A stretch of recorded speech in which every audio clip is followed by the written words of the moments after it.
You already put it down. Welcome to Soulnest. The photo is still there, but you're not looking anymore. You looked long enough to understand something you'll spend weeks pretending you didn't. There was no fight. That's the part no one tells you is the hardest part. There was no door slamming, no words that can't be taken back, no clean moment you could point to and say, that is when it ended. There was just a dinner you weren't at, a photo that existed without you in it, a group of people you used to be part of, laughing in a restaurant you probably know, on a night you didn't know was happening. And the thing that makes it so specific, so quietly unbearable, is this. They're not thinking about you right now. They're full. They're fine. The space where you used to be has closed over so completely that there is no visible seam. You could disappear from that life and leave no mark. You know this now. That's what the photo told you, looking at it for longer than you should have, in a silence that had no name. This is not a breakup. There is no word for it. Nobody sends flowers. Nobody asks how you're doing with it. You are expected to simply absorb the information that you mattered less than you thought, quietly, without complaint, without making it strange at parties. Nothing is being asked of you here. This space doesn't need a version of you that has it together. No one is measuring you in this room. You are allowed to arrive exactly as unfinished as you are. The phone is face down on the mattress beside you. Not put away, not charging, just face down, the way you turn something over when you've seen enough but can't quite let it leave your reach. The room has settled into its blue-gray dark, the kind of dark that comes after a screen goes off, when the eyes take a moment to remember there was a room here all along. Somewhere down the hall, light is coming under the door, thin, indifferent. The rest of the world continuing without requiring anything of you.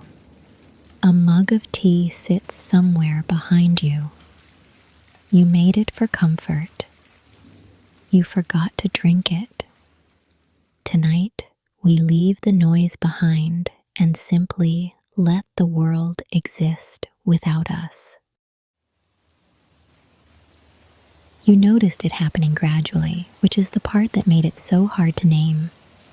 It wasn't one conversation that went wrong. It was 20 conversations that went slightly shorter than the one before. A reply that used to arrive within minutes began arriving in hours, then in a day, then sometimes not at all, and you told yourself she was busy. And you believed yourself because the alternative was something you weren't ready to look at directly. You started editing yourself. That's the detail nobody talks about. How the fade changes not just how often you hear from someone, but how you write to them. You began composing messages and then reading them back before sending, asking yourself if this was too much. If you were asking for too much, if needing to share something with your best friend was somehow an imposition, you started sending shorter messages. You told yourself it was because you were busy too. You were not busy. You were managing the distance by pretending it was mutual. The group chat is still on your phone. You haven't muted it. You tell yourself this means something, that keeping it unmuted is a kind of loyalty or a kind of hope. Last message, 4 weeks ago, from someone else to someone else, about something that had nothing to do with you. You read it at the time. You didn't reply. There was nothing to reply to. You had become someone who read messages in a conversation that used to move like water and now sits perfectly, permanently still. Here is the thing no one will say to you, so this space will. The slow fade is not kinder than a fight. People will tell you it is. They will say at least there was no falling out. At least nothing was said that can't be unsaid. At least you still have the good memories intact.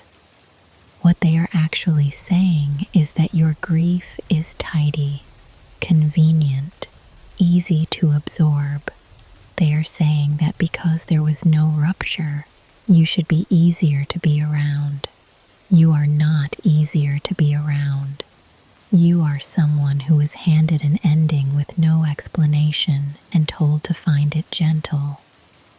The cruelty of it, and it is a cruelty, even if nobody will name it that, is that with nothing to push back against, you pushed back against yourself.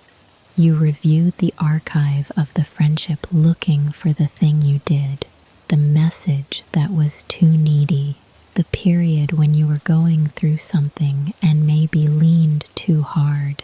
You found evidence for your own guilt everywhere because you were looking for it, because guilt at least has a shape.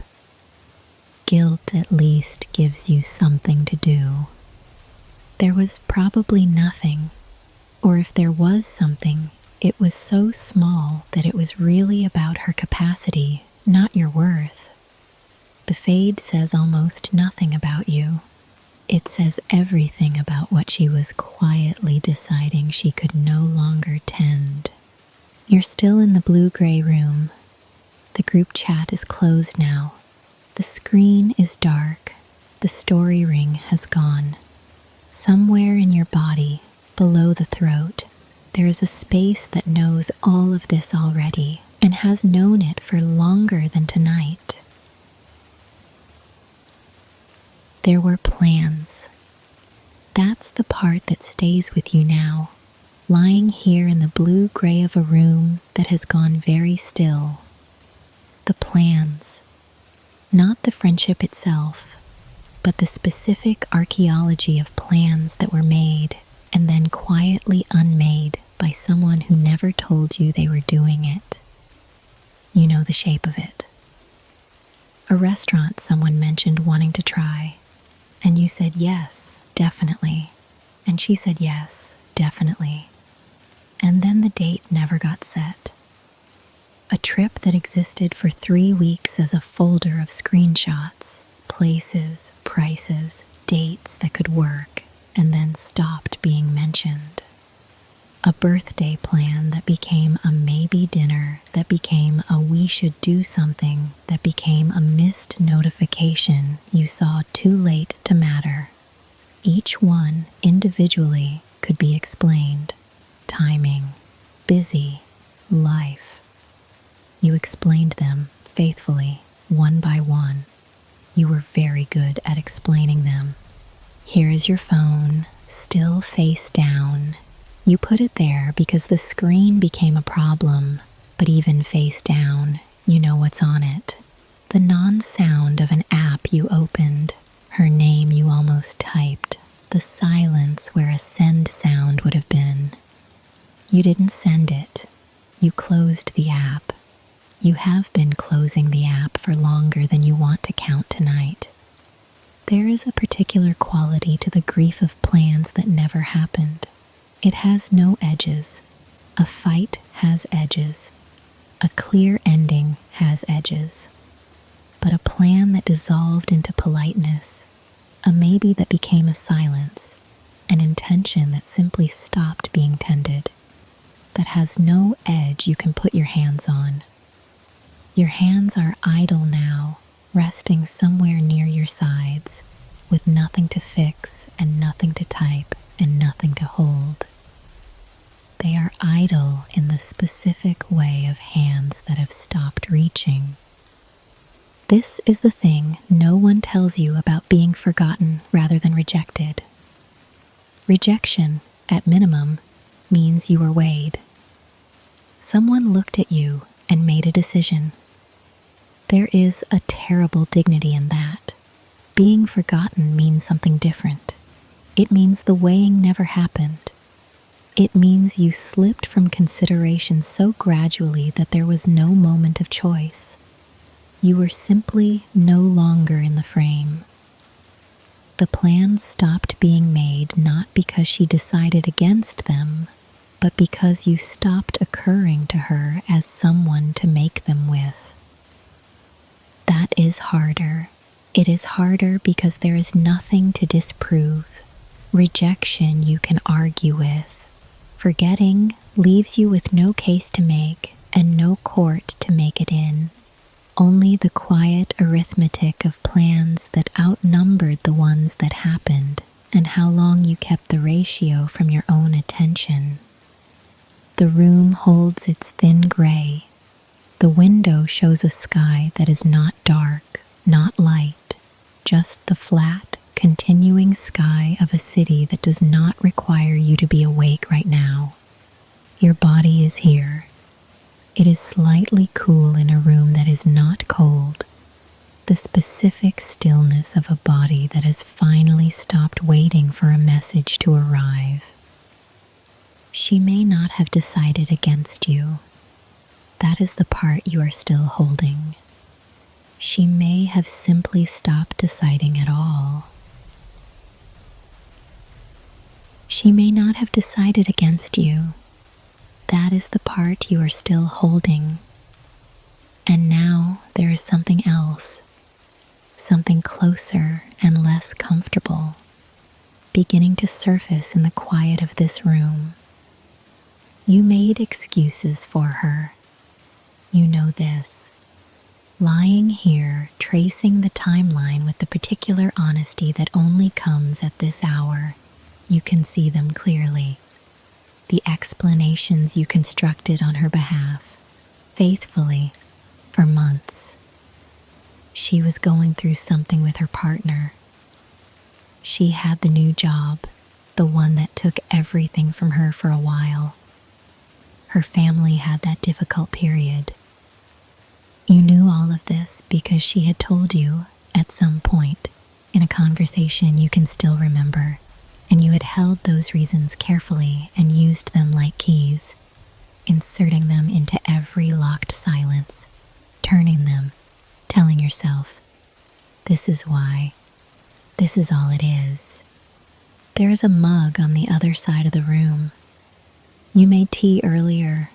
You always make tea when something is wrong, the way some people pour a drink or call someone. You made it, and then you forgot it. And now it sits there in the blue-gray, having cooled past any usefulness, still holding the shape of something that was prepared for a moment of comfort that never quite arrived. You can see it without looking directly at it. You have been not looking at it for a while. Here is the question you do not want to ask yourself, and that this space will ask for you gently, because it is the only way through it. When you made those excuses, whose interests were you actually serving? The easy answer is hers. You were being generous, being patient, being the kind of friend who doesn't make someone's difficult season about herself. That part is true. But there is another part, and it sits just below the first, and it says, you were also protecting yourself from knowing what you were starting to know. As long as there was an explanation, you were not yet someone whose best friend had simply stopped choosing her. The excuses kept you safe inside the version of the story where it was still fixable. You were not weak. That is the thing that matters most tonight, and it is the thing this room holds for you now. Making excuses for someone who is pulling away is not a failure of intelligence or dignity. It is what love does when it refuses to believe what it is seeing. Love is, among other things, extraordinarily reluctant to update its understanding of the person it loves. You kept believing the best of her because that is who you are in friendships. That is who you have always been. The same quality that made you a good friend, that generosity, that willingness to hold someone's circumstances around them like a coat, is the same quality that made this particular loss so slow and so quiet and so hard to name. The mug has stopped cooling now. It is simply cold. There is a difference. Cooling suggests a process still happening, still possible to interrupt. Cold is what comes after. You are beginning, very gently and without rushing, to let yourself know which one this is. She may not have decided against you. That is the part you are still holding, and you are beginning, very gently and without rushing, to let yourself know which one this is. She is alive. That is the specific cruelty of this particular night, and this particular grief, and this particular hollowness that has settled below your throat like a stone that has no name. She is alive, and she is presumably fine, and she is at no risk of being spoken about in the past tense by anyone who knows her. There will be no announcement. No one will bring food to her door. No one will ask how you are doing with it, because there is no it that anyone can see. There is only you in this room, holding something that has no container and no ceremony, and no publicly recognized weight. You cannot say, "My best friend died," even though something did, even though the person who knew the specific way you laughed at things, who knew the story behind the story, who was the one you called when something happened before you had even processed that something had happened, even though that person is gone from your life as completely as if she had moved to another country and changed her name, you cannot say it that way. The word for what happened to you does not exist in the language people use to take care of each other, and so you have been carrying it in silence because there was nowhere else to carry it. There is a space below your throat right now, not a tightness, not a burning, a carved out space, the specific texture of an absence that used to be a presence.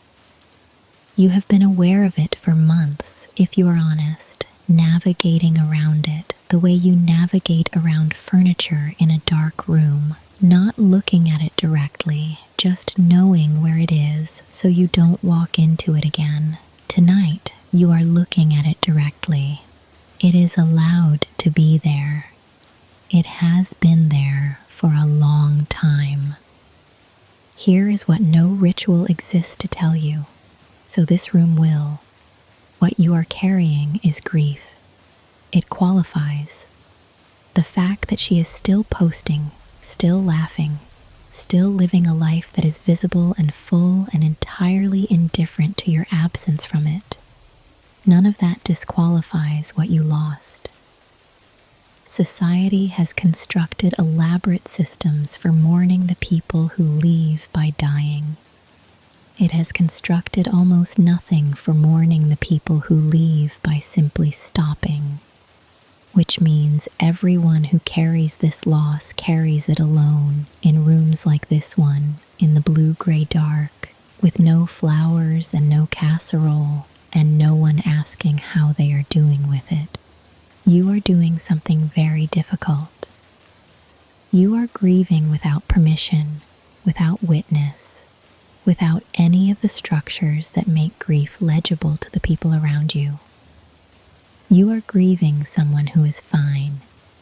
You are grieving a loss that looks, from the outside, like nothing at all. It is not nothing. The hollow below your throat knows exactly what it is. It is the space where something real used to live, And the fact that it aches is not weakness. It is the precise, faithful measurement of what was there. It is the precise, faithful measurement of what was there. And tonight, in this room, you are allowing yourself to look at where it came from. You put the phone face down. That is what happened at the end of the moment that started all of this. You were scrolling, the particular kind of scrolling that happens, not because you want to see anything, but because the alternative is lying in the dark with your own thoughts. And then you saw it, a photo, her face, lit and easy, the faces of people you recognize, at a table you don't, at a dinner that existed and was planned and was attended by everyone it was supposed to include. You looked at it for longer than you should have. Then you put the phone face down on the mattress beside you, where it still is now, its screen pressed into the fabric like something that cannot be unseen, but can at least be turned away from. The room went blue-gray when the screen went dark. Your eyes took a moment to find the ceiling, the specific disorientation of a person whose whole world was, 1 second ago, a rectangle of light, and is now a room they had forgotten they were in. The ceiling was there. The room was there. It had been there all along, indifferent, continuing, asking nothing. You found it slowly. Here is what the photo did that a silence could not.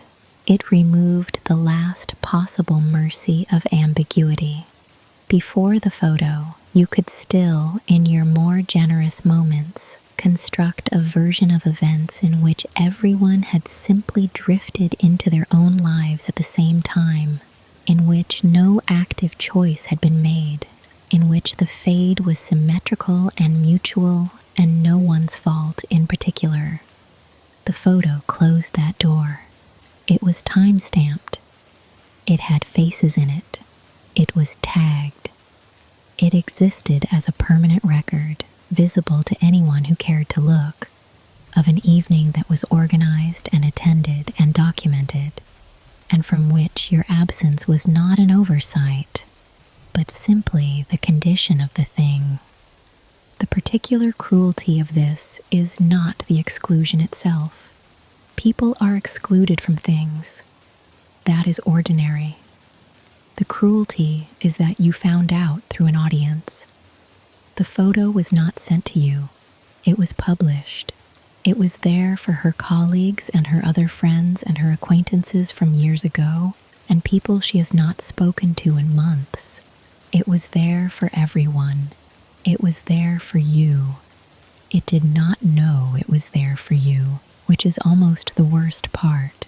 There was no intent, no message, no communication, just a record of a life being lived fully in your absence, posted into the world without a second thought.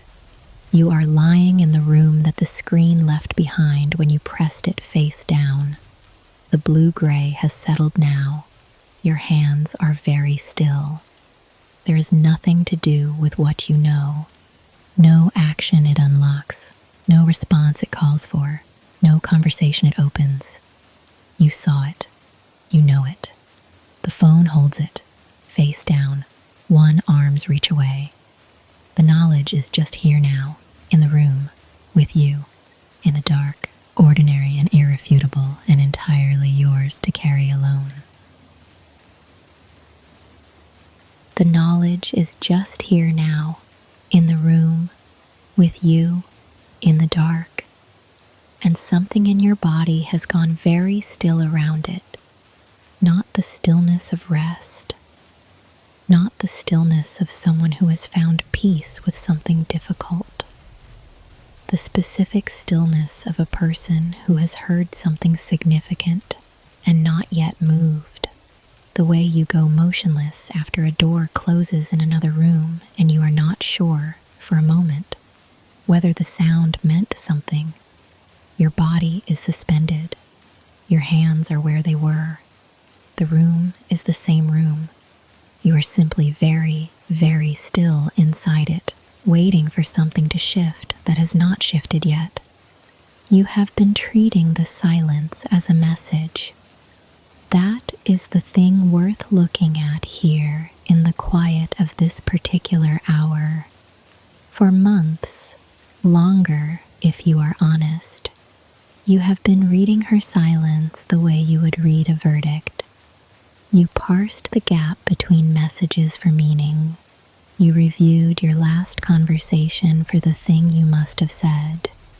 You adjusted your behavior in small ways you probably did not even notice, trimming yourself down, asking for less, going quieter, as if the silence were an evaluation you were still in the middle of and might yet pass, as if it were about your score. Here is what the silence was actually saying. Nothing about you. This is not a comfort.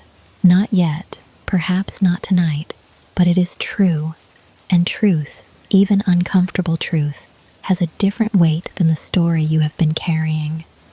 The silence was not a judgment delivered after careful consideration.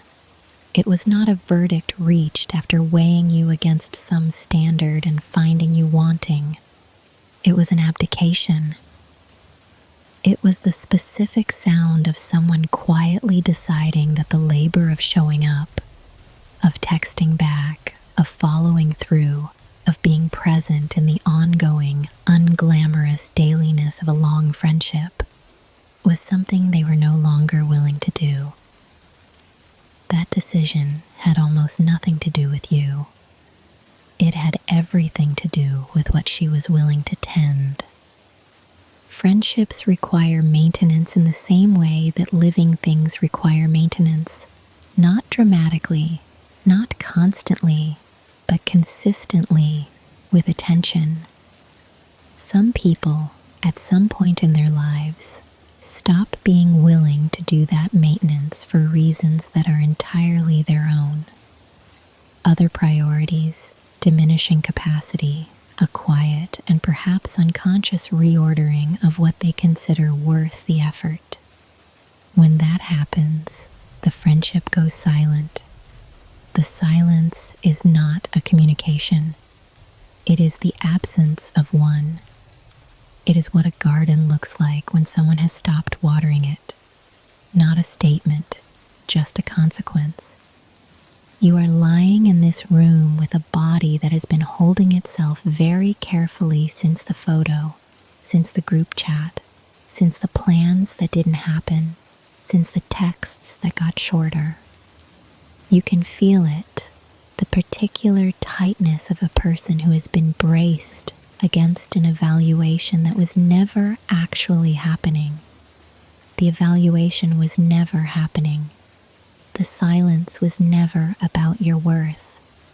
It was about her willingness to show up for something real, which she quietly, without announcement, without the courtesy of a conversation, decided to withdraw.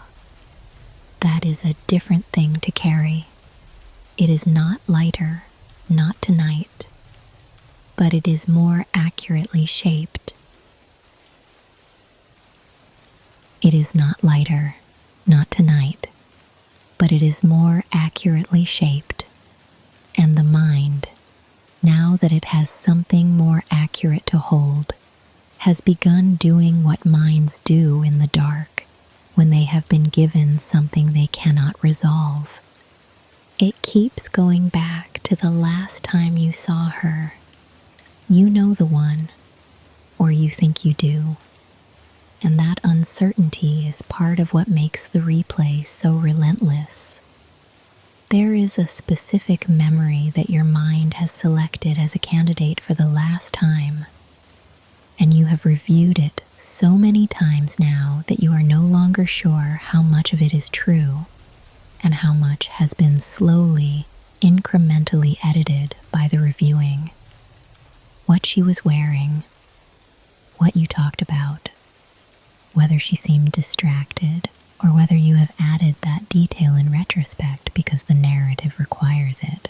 Whether there was a moment, a pause, a slight cooling in her attention that you noticed then or only later or only now, reconstructing it for the 43rd time at this hour in this room, with this weight behind your eyes that has not yet become tears and may not. The weight sits just there behind the eyes. Not pressure exactly, fullness. The specific fullness of grief that has no ritual attached to it, no ceremony that would give it permission to release. There are no flowers for this. There is no gathering of people who knew her too, no shared meal, no moment in which someone says her name in a particular tone and everyone in the room understands. There is only this, the weight behind the eyes and the ceiling and the replay. You are looking for the moment it turned. That is what the replay is actually doing. It is not nostalgia, it is forensics. You are going through the footage of the last time frame by frame, searching for the evidence of the pivot, the thing that would let you say, there, that was when, that was why. Because if there was a moment, then there was a cause. And if there was a cause, then there is something to understand. And if there is something to understand, then you are not simply someone who was quietly, gradually, without explanation, stopped choosing. Here is what this room will tell you, gently, without asking you to accept it tonight. There may not have been a moment. The last time you saw her may have felt entirely ordinary, may have been entirely ordinary, because it was not a last time in any way either of you knew. There was no pivot, no moment where something shifted behind her eyes and you could, if you were paying close enough attention, have seen it. The fade was not an event. It was an accumulation of small non-events, unremarkable individually, which together added up to an ending that had no beginning you can locate. You are looking for a door in a wall that has no door. The mind refuses this. Of course it does. The mind was built to find patterns, causes, entrances, and exits. Being told there is no door is not something it accepts easily. It simply goes back to check again. You can let it check. You do not have to stop it tonight. But you can also, very gently, begin to wonder whether the answer it is looking for was ever there to find. You can let it check, and while it checks, something else is happening, quieter, less insistent, more true. Your skin is slightly cool in a room that is not cold, not the cold of a window left open, not the cold of a night that has come inside, the specific cool of a body that has been very still for a long time, lying here, breathing, present. The room is the same temperature it was an hour ago. The coolness is yours, interior, the particular temperature of a self that has gone quiet around something difficult. And underneath the replay, underneath the weight and the search and the forensic review of a last time that may not have been legible as a last time, underneath all of it, your body is here. It has been here all along. It will be here when the review finally stops. But first, there is a question you have been carrying that this room needs to address directly, because it is the question beneath all the other questions, and it will not wait any longer. Was it something you did? You have been examining yourself for months with the particular thoroughness of someone who has been handed a verdict with no explanation and told to work backwards to find the crime. You have reviewed your neediness, real or imagined, the period when you were going through something difficult and may have leaned too hard, the messages that arrived too quickly, too eagerly, too many. The way you care, which is fully and without much concealment, which you have spent a significant portion of this year quietly suspecting might be the thing that is wrong with you, the thing that is always, in the end, too much for people to stay near.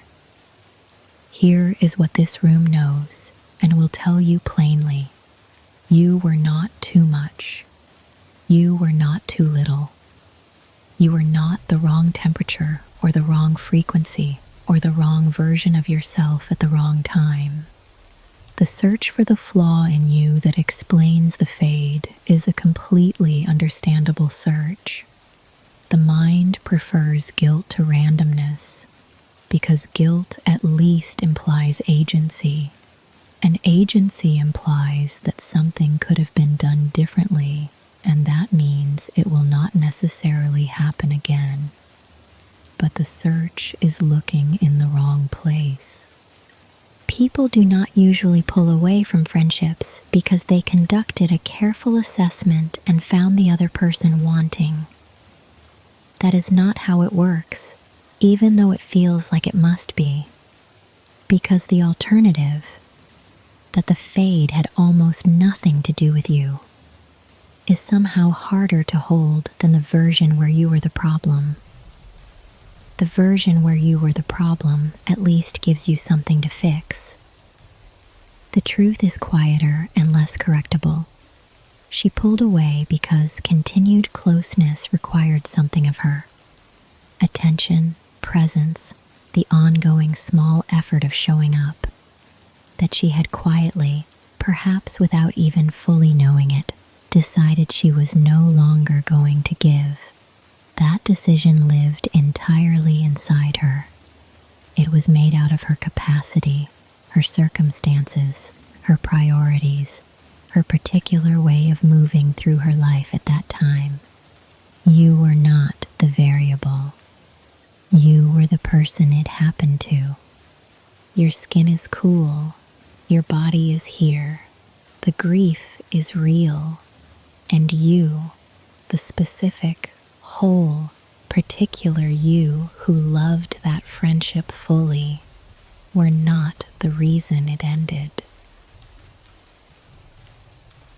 You are not the reason it ended, and you are ready now to look at something that is harder in a different way. The light under the door has been there all night, thin, gray, coming from the hallway where the rest of the world continues without requiring anything of you.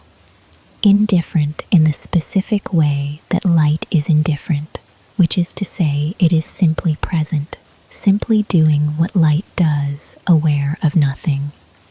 You have been aware of it at the edge of your vision for hours. It does not warm the room. It does not ask anything. It just marks the fact that outside this room, things are continuing. That fact is neither comfort nor cruelty. It is just true. There is something you have been circling, and this room can hold it now because you have earned the space for it. Not the question of what you did wrong. That question has been addressed, and the answer is probably not as much as you think. Not the question of whether the grief is real. It is.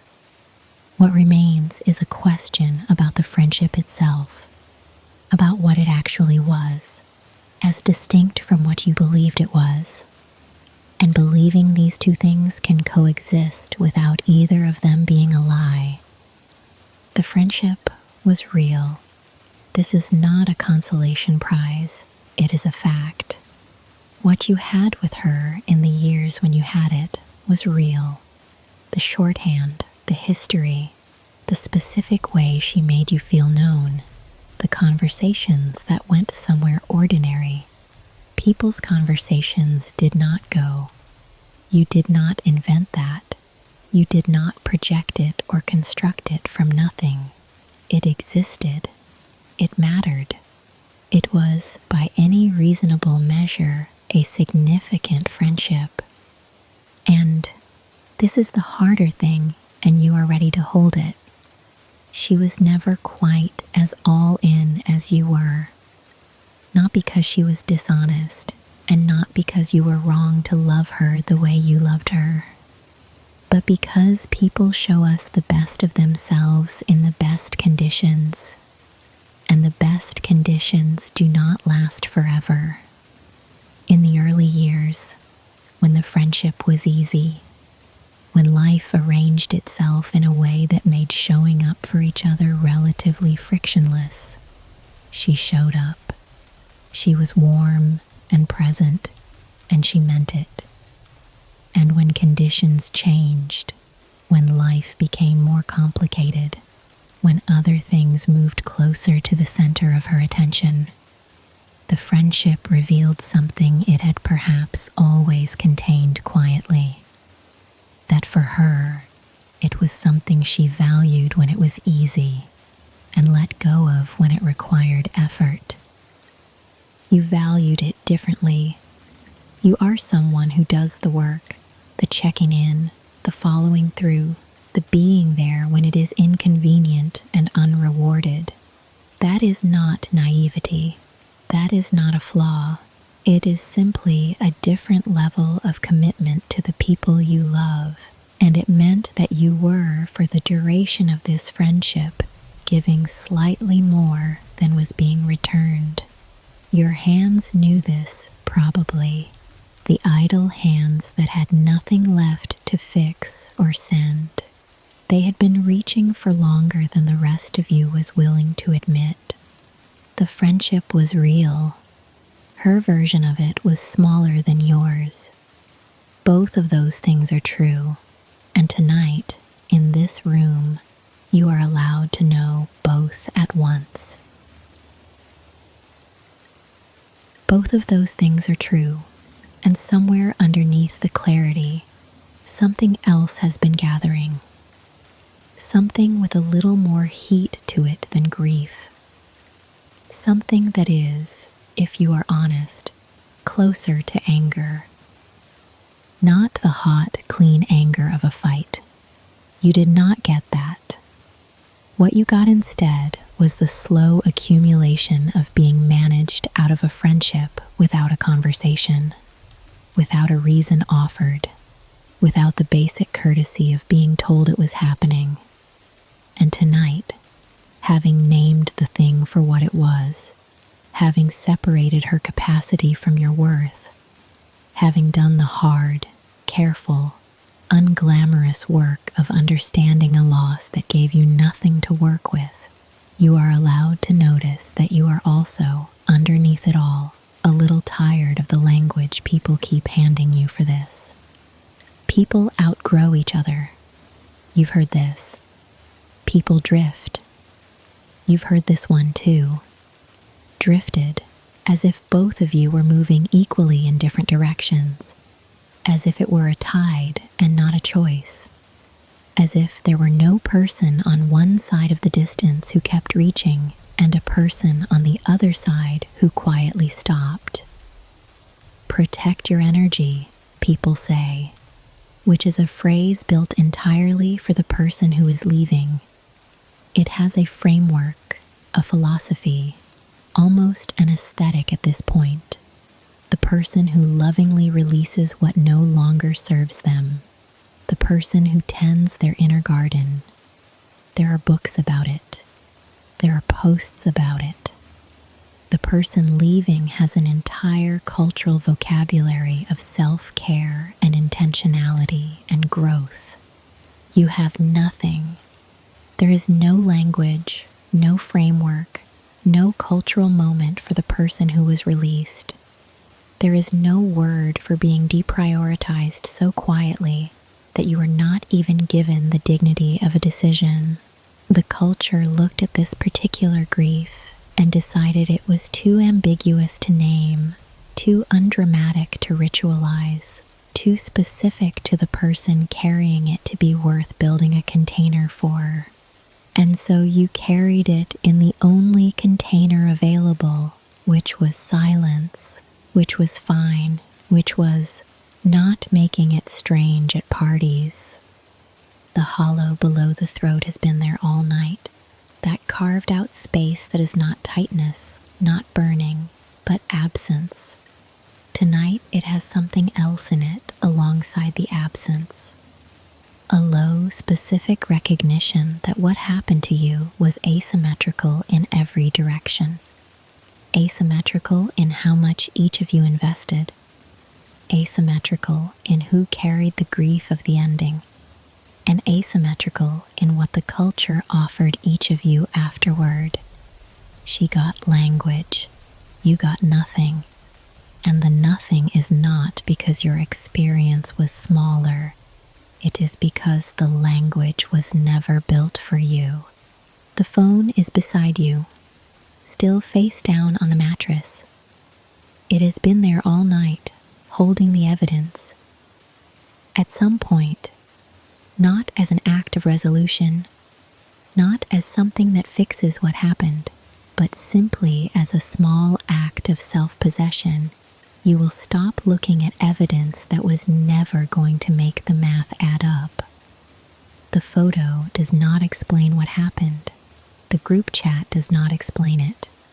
The math does not add up because it was never a fair equation. You can leave the phone face down. The evidence has said everything it has to say. The evidence has said everything it has to say. And in the space that opens after that, quieter now, with the anger spent and the clarity settled, something shifts direction. Not forward, not outward. Back, toward you. There is a space below your throat that has been present all night. You have felt it since the opening. That carved out hollowness, the specific absence of something that used to live there. You have been reading it reasonably as evidence of loss, as the place where the friendship used to be before it was quietly removed. But there is another way to read it, and this chapter is about that reading. The hollow is not only where something was taken, it is where something was given. It is the shape of the love you brought to that friendship. And the shape of love, when it is real, is always larger than what was returned. Think about the version of you that existed inside that friendship. Not the version that was left, not the version lying in this room reviewing evidence, the version that was present when the friendship was present. She remembered things. The specific things, the name of the difficult colleague, the outcome of the appointment her friend was anxious about, the anniversary of the hard year. She followed up. She sent the thing she saw and thought of you, not because it was required, but because she was the kind of person who, when she loves someone, lets that love be visible in small, continuous acts. She showed up for the ordinary things. She showed up for the hard things. She was, without making a performance of it, a person who could be counted on. That is who you were in that friendship. And here is the thing that matters tonight, in this room, in the blue-gray quiet with the phone still face down and the ceiling still above you. None of that belonged to her.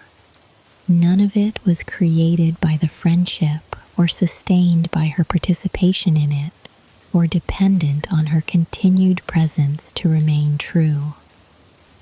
You brought those qualities to the friendship from somewhere else, from whatever you are made of, from how you were taught to love, from the accumulating choices you made over years to be the kind of person who stays.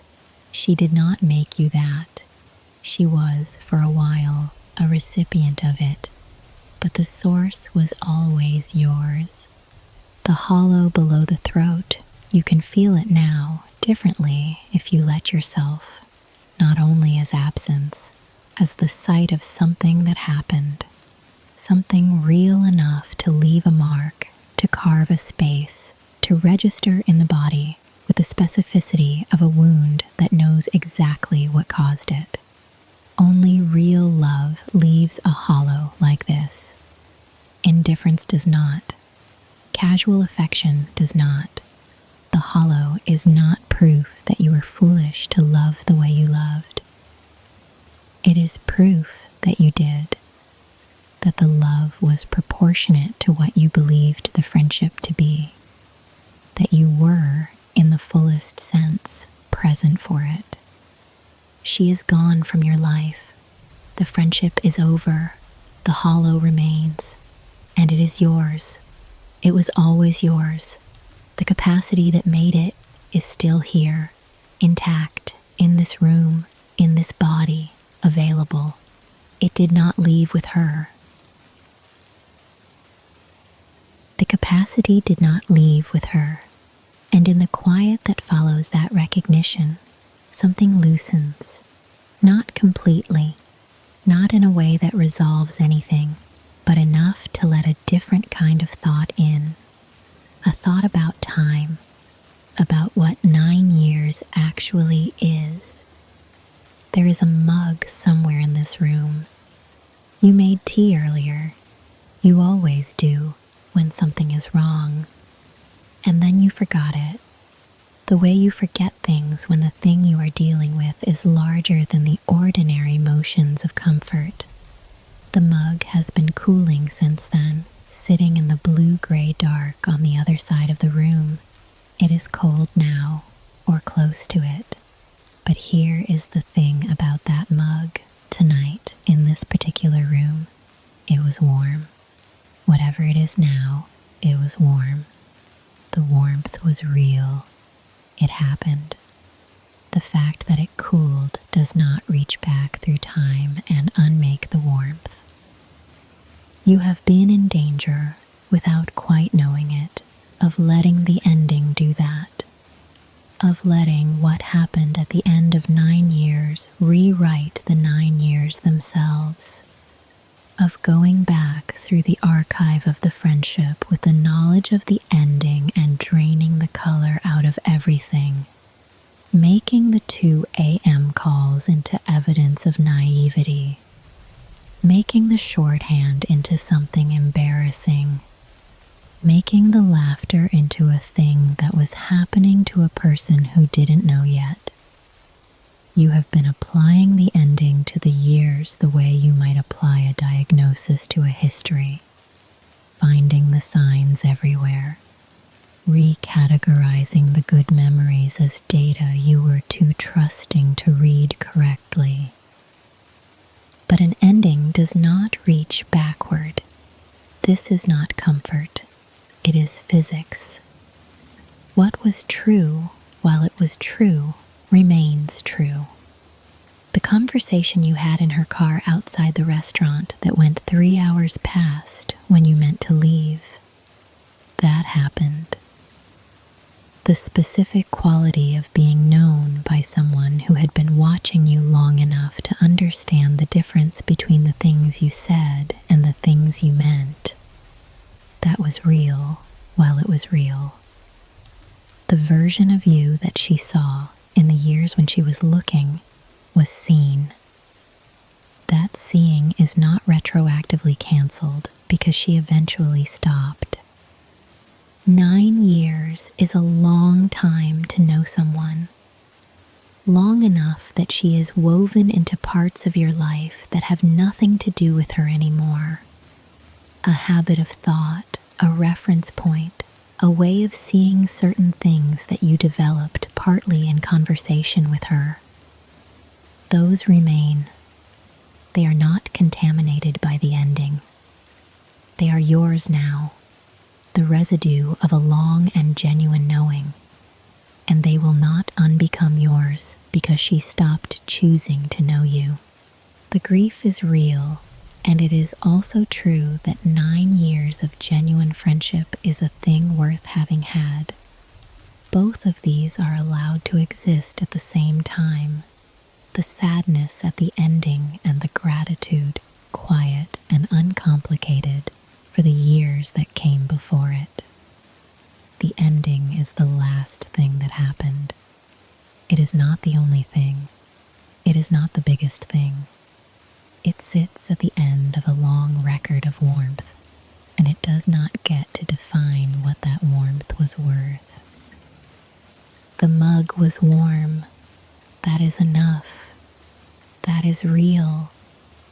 That happened. The mug was warm. That is enough. That is real. That happened. And so did the grief that followed it. And so do you, here, in this room, still carrying something that the world around you has mostly declined to acknowledge as worth carrying. There is a weight behind your eyes tonight. Not tears, or not only tears, or not yet. Something fuller than that, and older. The weight of someone who has been loving a specific person in a specific way for a long time, and who has had to continue carrying that love with nowhere left to put it. You have felt this weight all night, but this is the first time this room will name it for what it actually is. Not pathology, not excessive sensitivity, not the sign of someone who needs to let go more easily. The weight of having loved well and long, that is all it is. That is all it has ever been. You have been told, in various ways and with varying degrees of kindness, that this should not be as hard as it is, that friendships end, that people change, that this is normal, that it is part of life, that everyone goes through it, that you will be fine. The word fine doing an enormous amount of work in these conversations, covering a lot of ground it was not built to cover. And you have tried, genuinely tried, to accept the scaled down version of your own grief. To agree that it is not that serious. To carry it at the size other people seem to think it should be. It is larger than that. You know this. It has always been larger than that, and the gap between the size of the grief and the size the world was willing to assign it has been its own particular exhaustion. The work of containing something that kept exceeding its container. Here is what this room will say, plainly and without qualification. The size of a grief is determined by the size of the love that preceded it, not by whether the loss had a dramatic ending, not by whether there is a cultural category for it, not by whether other people recognize it as a loss when you try to describe it. The friendship you lost was a 9-year friendship, with history and shorthand, and the specific intimacy of someone who has watched you change and stayed anyway, or who you believed had stayed, which amounts to the same thing in the body. A love that size, when it ends, leaves a grief that size. The absence of a ceremony does not make it smaller. The absence of a word does not make it smaller. It is the size it is because of what it was. You are allowed to grieve this, not as a concession, not as a temporary permission that expires when sufficient time has passed, as a simple acknowledgement of proportion. What you lost was real and large, and the grief is the accurate measure of it, and you are not required to apologize for the accuracy of your own pain. The weight behind your eyes is not a problem to be solved tonight. It is the weight of someone who knew how to love. Let it be that. Let it rest there, acknowledged, not fixed, not resolved, simply seen at last for what it is. Simply seen at last for what it is, and in the seeing, something else becomes visible. Not just this loss, but what this loss has been doing quietly to the ones around it. There is another group chat on your phone, not the dead one, a different one from a different constellation of people, one that still moves. You have seen it lighting up in the last few weeks with the particular notification cadence of a chat that is alive. Someone sharing something, someone replying, the small back and forth of people who are still actively choosing each other. You have been reading it with a new distance, participating less, replying when you needed to, going quiet when you didn't, telling yourself it was tiredness, telling yourself it was just how you were right now, telling yourself a lot of things that were adjacent to the truth but not quite it. The truth is closer to this. Somewhere between the photo and tonight, you began waiting for them to do it too. Not consciously, not as a decision. The body made the decision before the mind caught up with it. The body that has spent months learning through accumulated evidence that closeness is followed by withdrawal, that warmth has a ceiling, that the people who seem all in are running a calculation you cannot see and may eventually resolve against you. The body learned this the hard way and is now applying it broadly. This is what bodies do. They generalize from pain. It is not a flaw. It is, in the most literal sense, a survival mechanism. You got hurt by staying open, and so the body is trying, in its blunt and thorough way, to make sure that does not happen again. The irony, and it is an irony worth sitting with, because the human capacity for self-protection that produces its own losses is one of the more rueful features of the species, is that pulling back from the friendships that are still there does not protect you from pain. It simply moves the loss forward in time and makes it your doing rather than theirs. You become the one who faded. You become the one who stopped choosing, which is, among other things, a terrible inheritance from someone who did that to you. The group chat is still moving.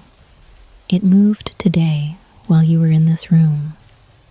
Someone sent something, the kind of thing that gets sent in a group chat that is alive. Small, specific, theirs. It landed in the thread and sat there waiting. You saw it. You did not reply. The hollowness below your throat, which has been present all night as the shape of a love that had nowhere left to go, is also, if you let it, the shape of love that still has somewhere to go. The capacity is the same capacity, the same generosity, the same constancy, the same willingness to show up for the small, unremarkable moments of other people's days. It did not change because one person stopped deserving it.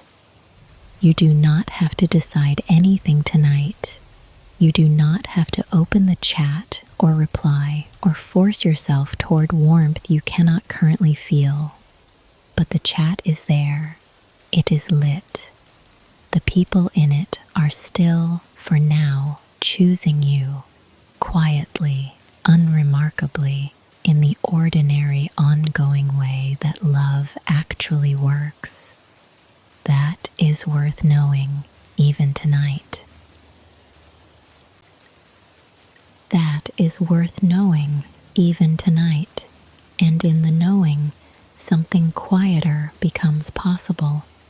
Not a resolution, a question, one that has been underneath everything else all night, waiting for the noise to settle enough to be heard.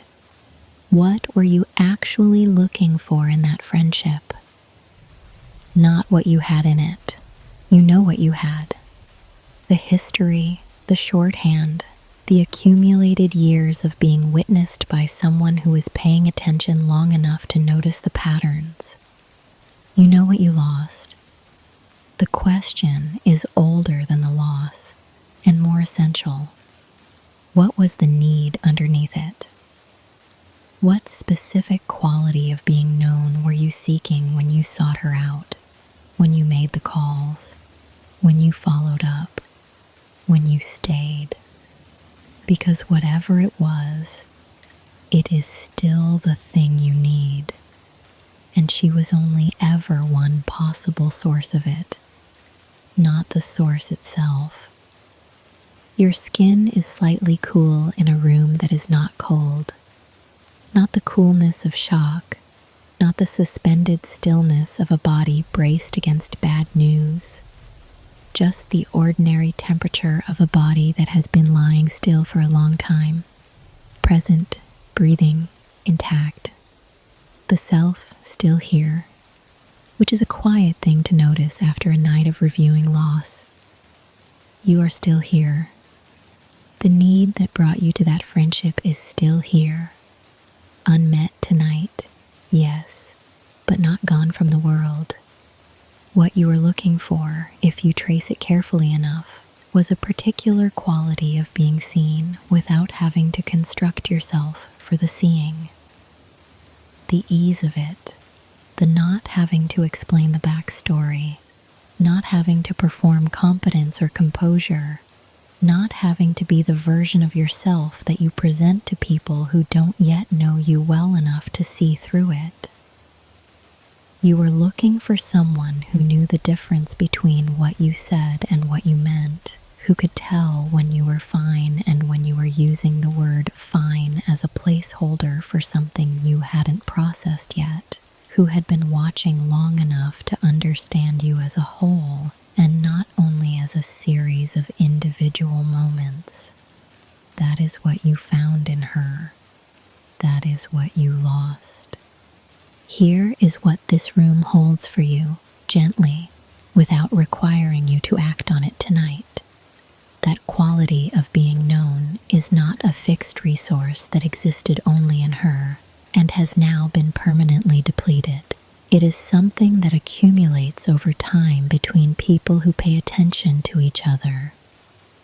It is being rebuilt, slowly and without announcement, in every relationship where you have been showing up consistently for long enough that the other person has started to know the difference between your fine and your actual fine.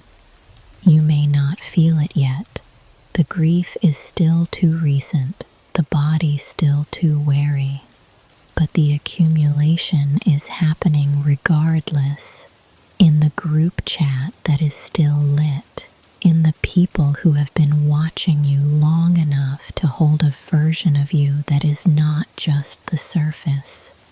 She was not the only person paying attention. She was the person who stopped.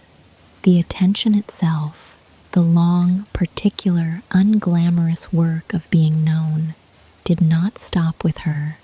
It is quietly, still in progress, in other rooms, in other histories, in the people who, without making a thing of it, are still watching.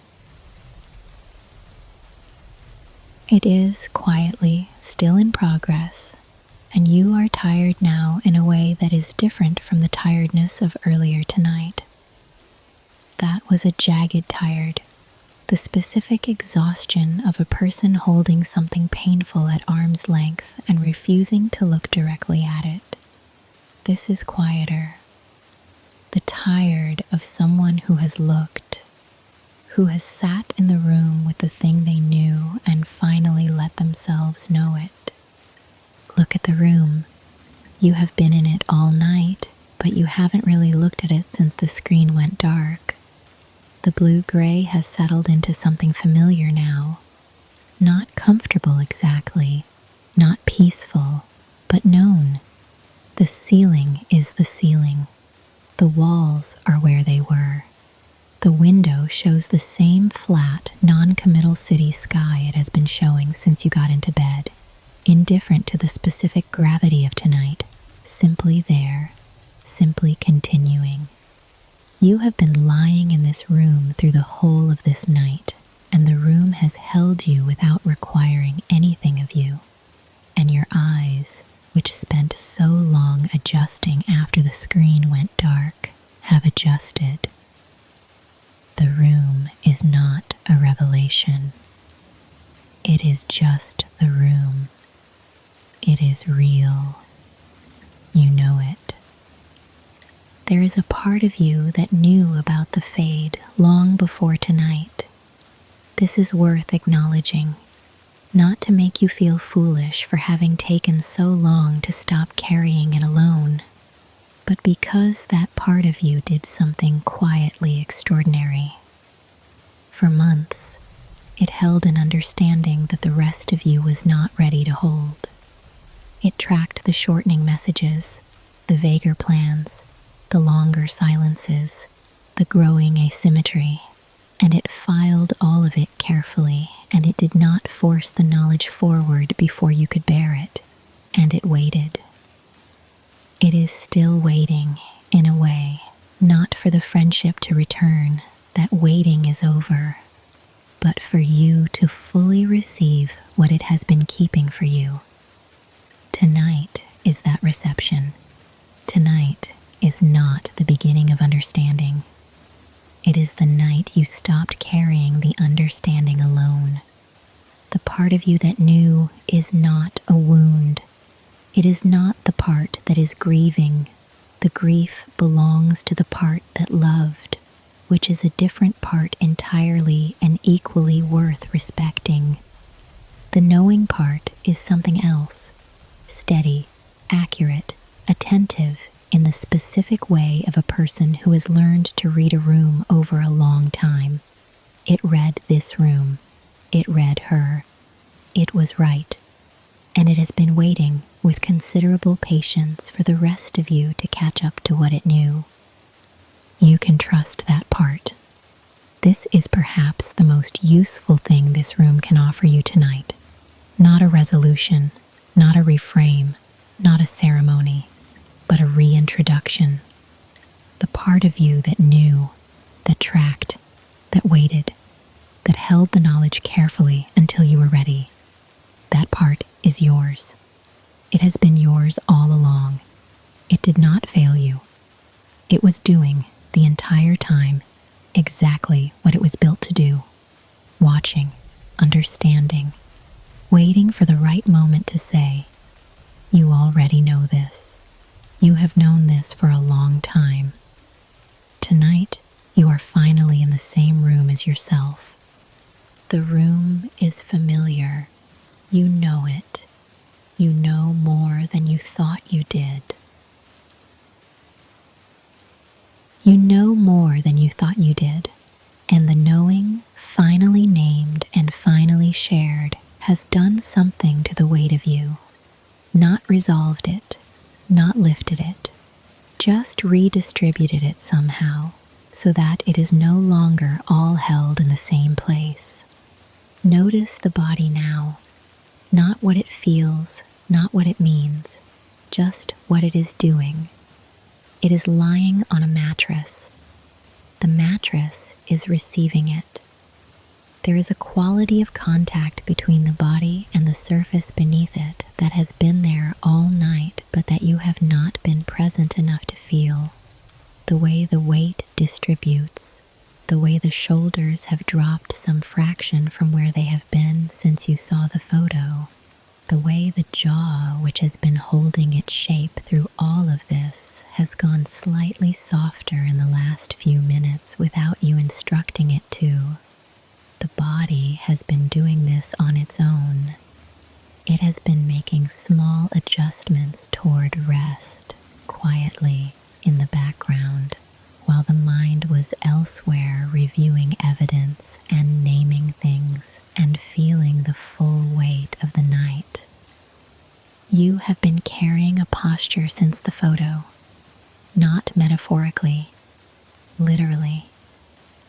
The particular physical configuration of a person who has just received information they were not ready to receive and has been since that moment braced, shoulders held slightly inward, chest somewhat contained, the throat, the space below it, that hollowness, managing itself carefully, not because you decided to manage it, but because the body, when it is hurt, holds itself together by default, the way you automatically catch your breath after something lands.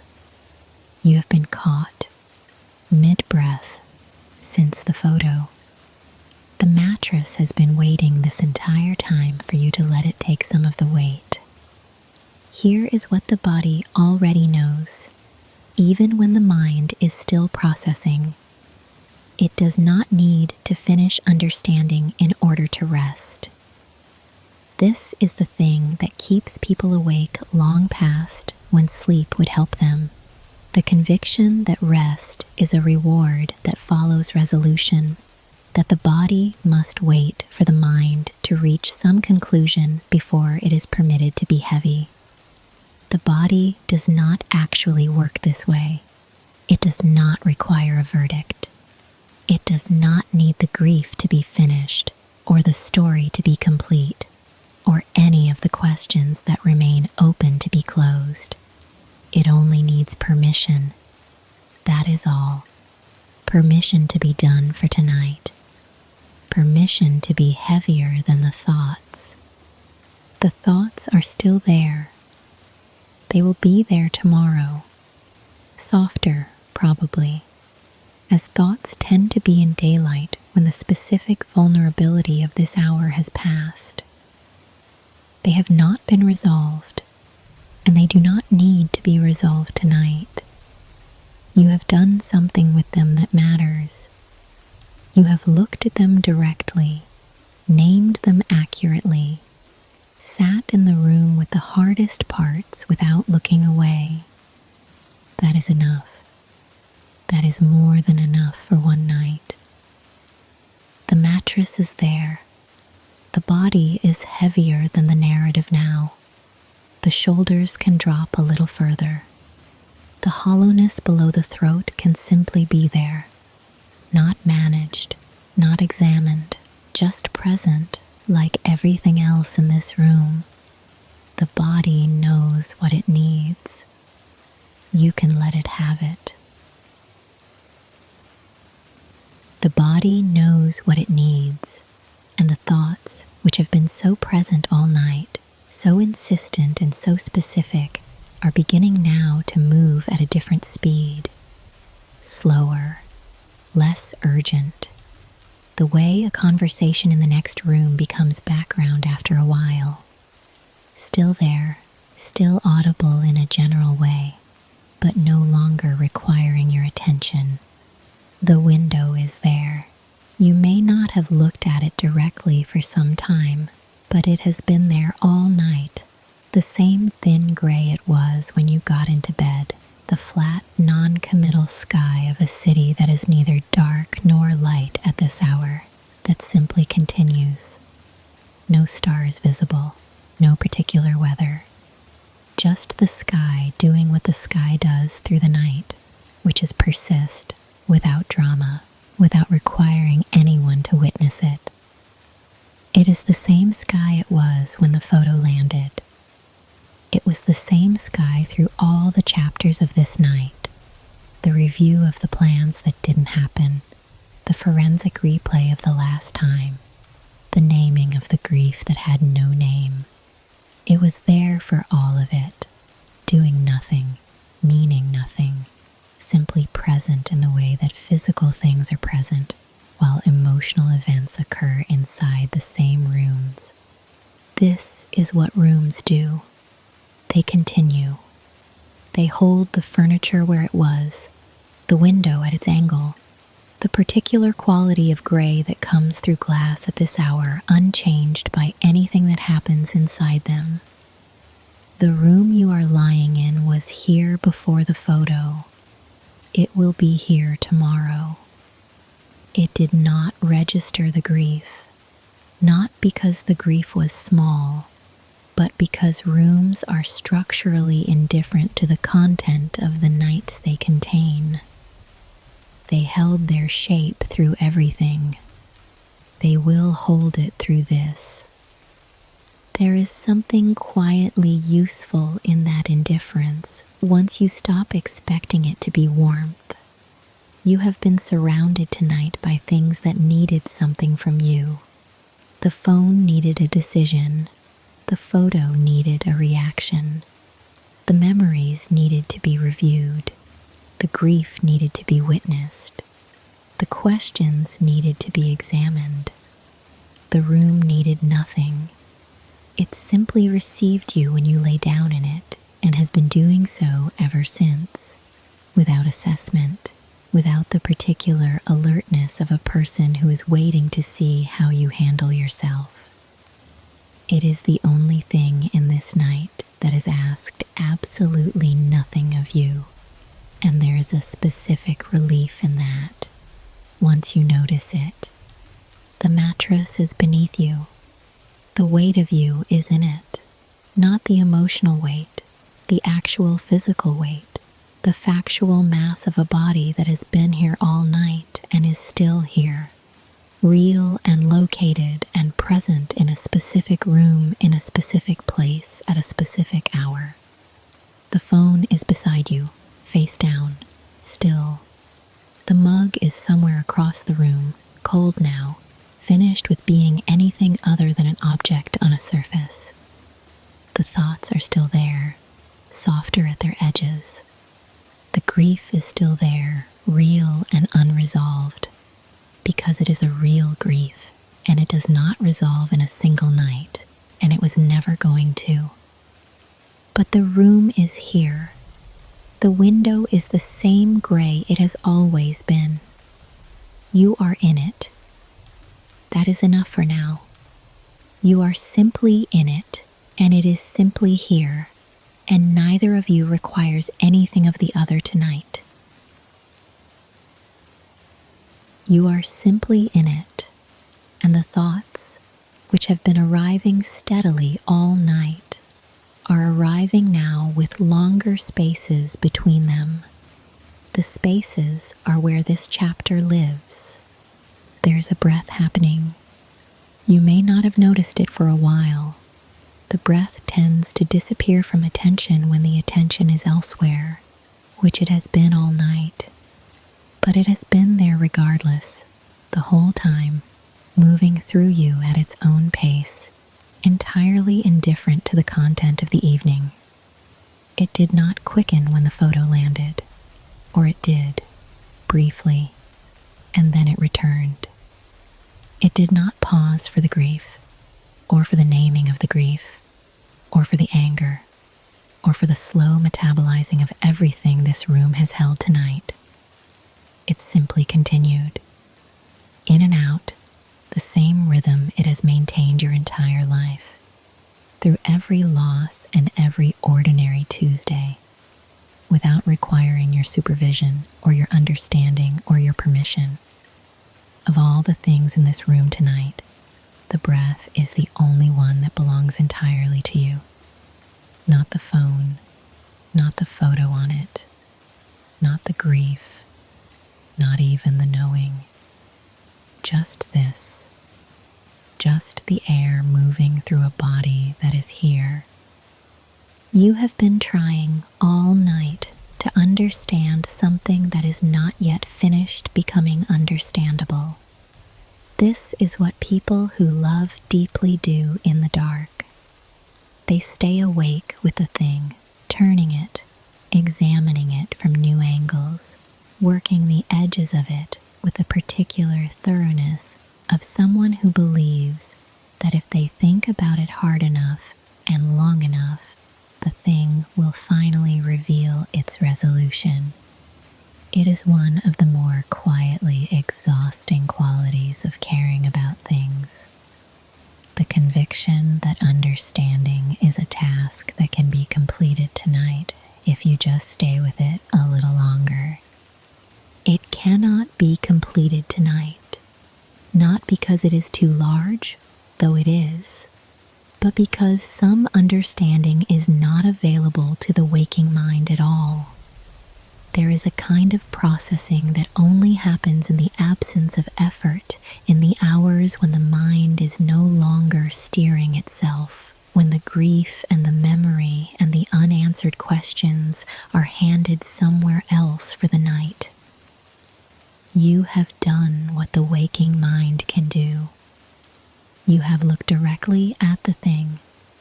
You have named it, held it, turned it over, set down the excuses, separated her capacity from your worth, acknowledged the 9 years, granted yourself the grief, noticed the hollow below the throat, and understood what it means, and understood what it has always meant. That is not nothing. That is, by any measure, a significant amount of work for one night. What remains does not require your attention to continue. The questions that are still open, and some will stay open, because this loss does not close cleanly, and this room has never promised otherwise. Those questions will still be there in the morning, and they will look different in the morning, softer at their edges, less insistent. Some of what you could not understand tonight will have shifted by then, not because you worked it out, but because you slept, and the sleeping mind is doing something the waking mind cannot do, quietly, in the dark, without your help. The breath is still moving, in and out. It has been here all night.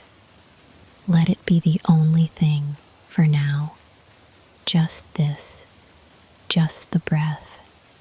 Everything else can wait until morning. Everything else can wait until morning, and morning is far enough away that the mind, which has been working so hard for so long, is beginning to release its hold on the order of things. Let it. There is a place below the throat. You know it. It has been there all night. The hollowness, the carved out space that opened when you understood what you were understanding. But notice it now, without analysis, without naming what it means. It is simply a place in the body, a place that has been through something, a place that is, at this hour, at this depth of the night, neither aching nor empty in the way it was before, just present, a location, warm enough, resting. The hands are still. They have been still for a while now, and the stillness is different from the stillness of earlier, not the idle stillness of having nothing to fix, nothing to send, the helplessness of a grief that offered no action, a different stillness, the stillness of something that has been set down. The hands are simply hands now, resting where they are, belonging to a body that is here, in a room, on a mattress, in the blue-gray of an ordinary night. The thoughts are still arriving, slower now, with more space between them, the way music sounds when it is coming from another floor, present but no longer insistent, no longer requiring a response. A thought about her, a thought about the photo, somewhere in the phone that is still face down beside you, still holding what it holds, still there at the edge of arm's reach. The phone is just an object now.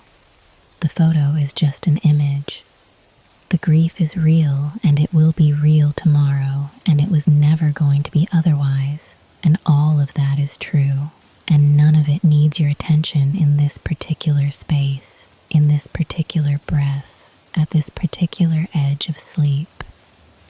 There is a space between one breath and the next, a brief suspension, not held, not withheld, just the natural interval between the end of one breath and the beginning of the next.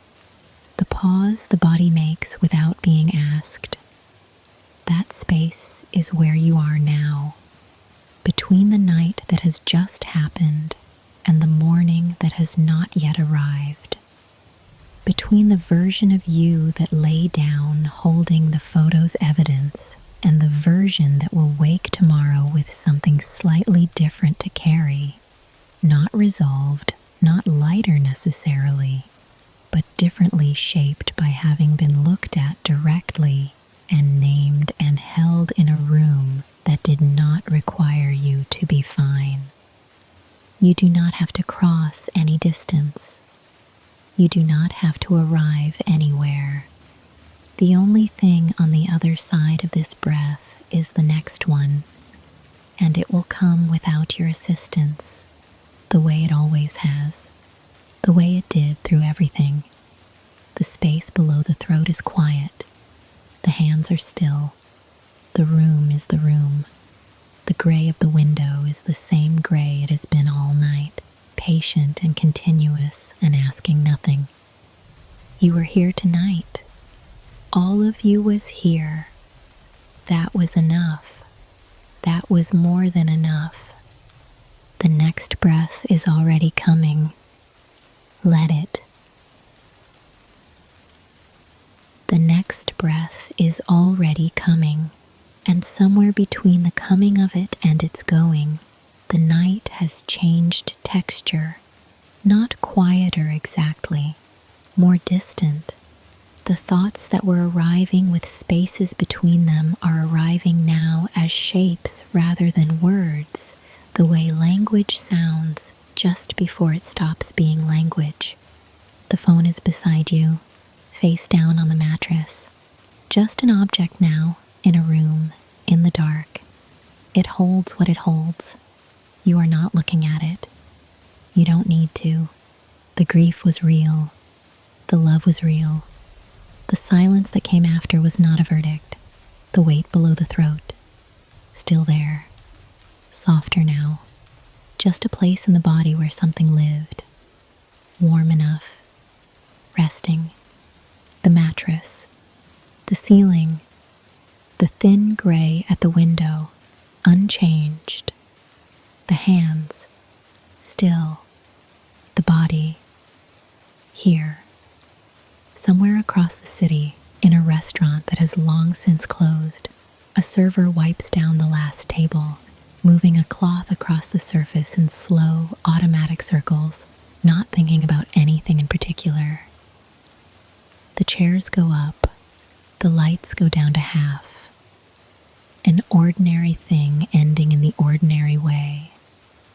The room, the blue-gray, the breath, moving through without asking anything of.